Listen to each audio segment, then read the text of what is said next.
kayo sa tapat.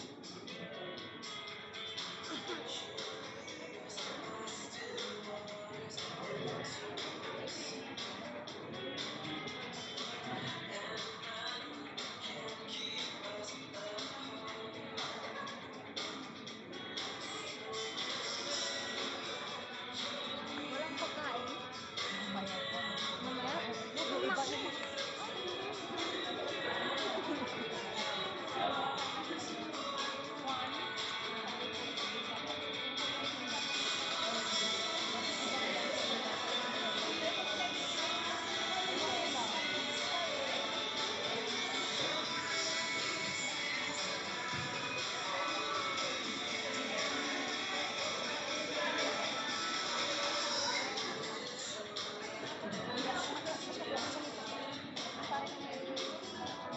minsan lumangkot ko sa balita. Kaya hindi na ganun ko kasi. Ang nalabas sa akin.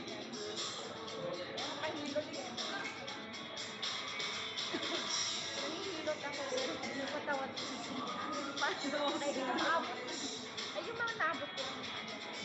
Meron akong ano doon. God oil. Yung ginawa ng nina ko yun. Yung mga down na kung sa. Parang sinamak.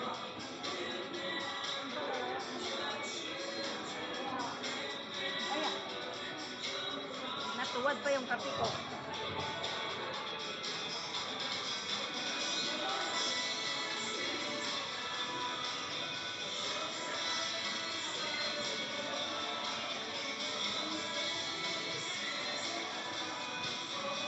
Yun, natapunan din yung kape.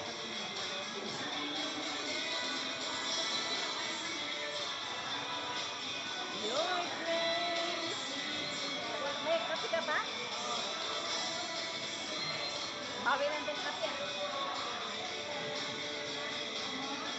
Next.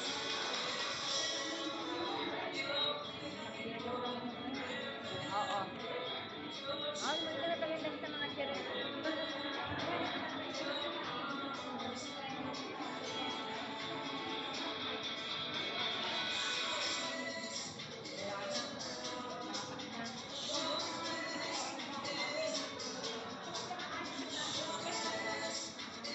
Ito yung dalawang na yun ang binigay ko sa'yo. Ayun.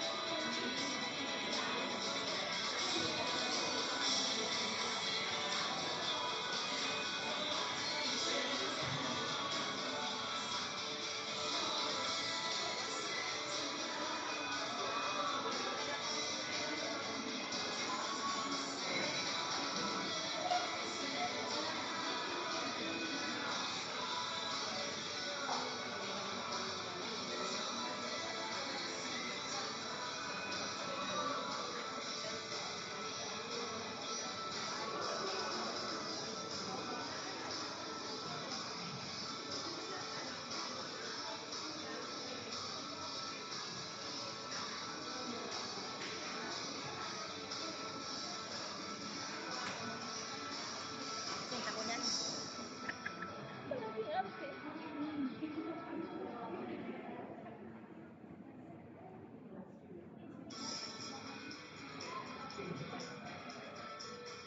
Ayun o, may yung palda niyo.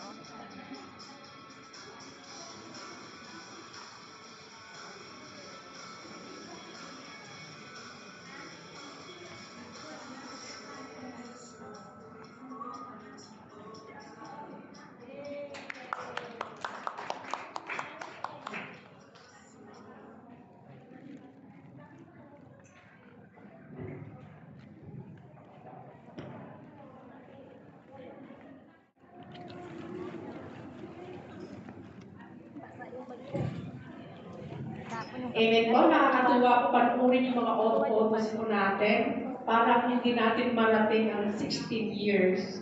Amen. So glory to God sa kapangyarihan niya na siyang kumilos sa ministeryong ito. Amen. So glory to God. Amen po. Amen. So tayo na po ay darako sa pagbibigay ng giving. Siguro po, testify ko na lang mga kapatid kung ano po yung naging resulta po yung finance po natin sa mga nagdaang year. So, dito po ko nakita mga kapatid yung Wala nang Diyos. talagang pagkilos ni Lord sa ministeryong ito bilang humahawak po ng kanyang financial o taga-hawak po ng katawan ng finances ng ating Panginoon.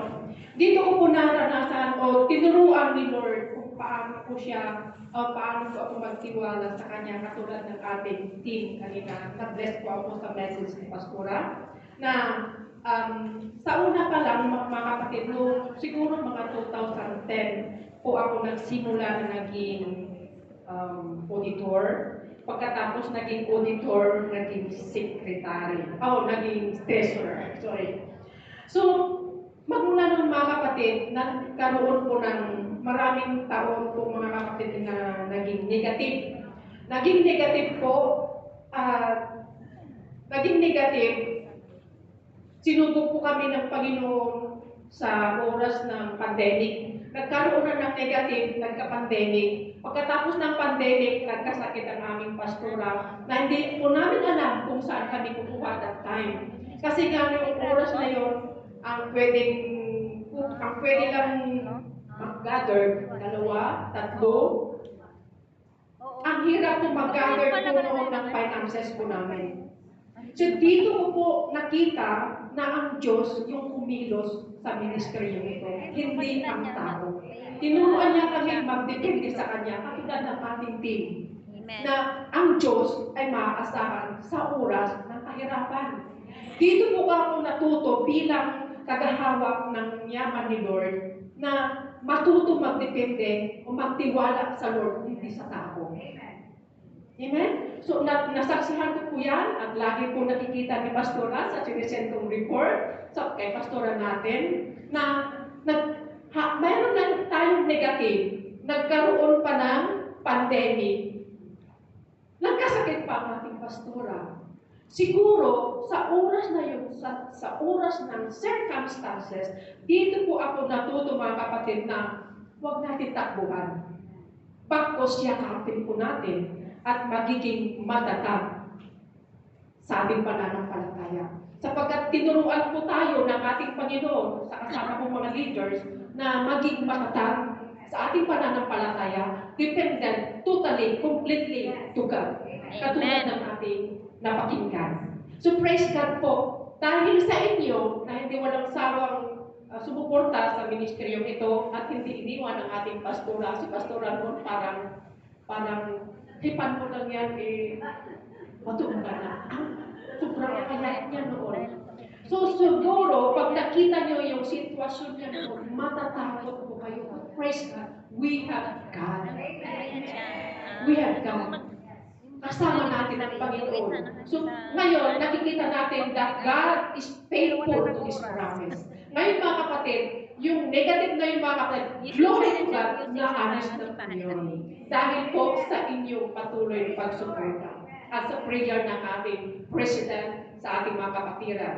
Praise God po, dahil sa mga kahirapan na yan, huwag po tayo, dito po ako natuto na huwag po tayo mag-give up. Instead, maging matatag. Kaya naging matatag po kami bilang leaders o mga anak ni Lord dito sa Hong Kong. Hindi po namin iniwan ang ating pastora. Nakita natin yung pagkilos ni Lord. Ipita-kita niya. Pero mahirap. Hindi basta-basta po yung aming naranasan. Mahirap. Ilang years naging negative. But praise God. Dito na natin nakikita ang kanyang faithful, ang kanyang katapatan to His promise. Na He will supply all our needs according to His riches glory in Christ Jesus. So ngayon, praise the Lord, wala na po tayong negative. Palakpakan po natin ang Panginoon sa glory to God.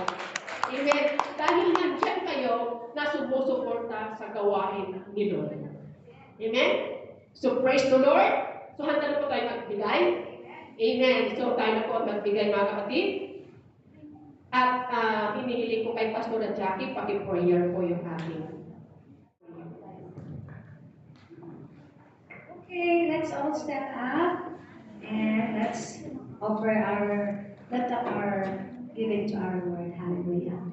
Oh, Heavenly Father, Lord, we praise you and thank you so much again, oh God, for the opportunity, Lord, that you have given us, Lord, to Lord, give, Lord God, our tithes and our offering today as our worship to you, my Lord. Yes, Lord, narito po kami, Panginoon, para po sumunod sa inyo pong batas. Hindi po na batas ng tao, kundi batas mo, Panginoon, that, Lord, we are to give, Lord, the tithe, the tenth of our income, Lord God, it belongs to you. It doesn't belong to us. So, Lord, right now, I pray for everyone, Lord, kilala mo, Panginoon, ang mga anak mo, Panginoon, na inyo pong ginagamit, Lord God, na maging daluyan ng pagpapala, Panginoon, sa ministry mo, Panginoon, dito. Lord God, na tunay, Lord, na tumutupad sa iyong mga salita, Panginoon. At alam ko, Lord, na kaya nga po ng pangako mo, Lord God, that when we honor you with our tithes, you will honor us back as well, O Lord God. So, Lord, I pray for the people that doesn't even understand, Lord, what we are doing. But, Lord, I pray na buksan mo yung kanilang puso, Panginoon, upang, Lord, sila din po, Panginoon, ay, Lord, makasunod, Panginoon, sa iyo pong kalooban sa kanila, Lord God. So, Lord, bless today's tithes and offerings. I pray, O God, that you bless all the source, Lord God, na pinagkuhanan po, Panginoon, na kaloob ng mga kapatid ko sa iyo, Panginoon. Ibalik mo po sa kanila ang siksik, liglig, umaabot na kapagkapala. Wala pong sukang kalagyan sa kabuhay po nila, lalong-lalo na spiritually, my Lord. Father God, continue, Lord, to meet the needs of CNCF Hong Kong and also, Lord God, the needs of your people, my Lord. And I know you will never fail us, Lord. You will continue to show us great and mighty things, O Lord God, that you are indeed the source of everything. You are the Jehovah Jireh that we are serving, my Lord. And thank you, God, that again today we can be a channel of blessing, Lord God, and glorify you with our tithes. So, Father, thank you so much, Lord, for this opportunity to be a blessing, Lord God, to you, O Lord God, to your ministry and to one another, my Lord. So, Father, bless all of us, Lord God, and we honor you, Lord God, with our tithes. We give you back all the glory and honor. In Jesus' name we pray. Amen and amen.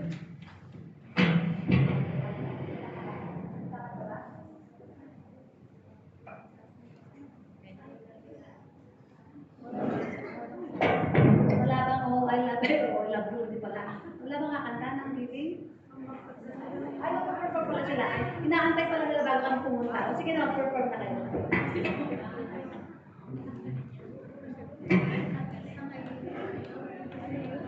Hindi, sila kasi ang ano, yung dance ang mag-perform.